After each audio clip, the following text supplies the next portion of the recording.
welcome to today's video. Today's video is going to be about how to fix Roblox Group Shout not sending. For that, the first thing that you'll have to do is configure role permissions. For that, simply open up Roblox on your device. Once you've opened up Roblox on your device, what you'll have to do is head over to your group, tap on the three lines at the top left of your screen, and then what you can do is head over to your communities or groups on your device.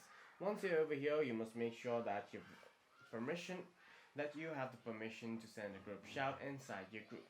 If you do not have your group permission, then you'll have to ask the admin to give you the permission to send out Roblox Shout.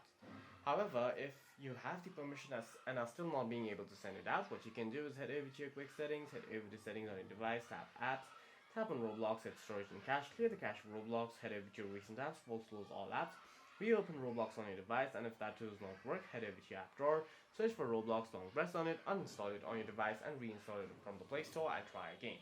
For any further questions, please feel free to leave a comment down below.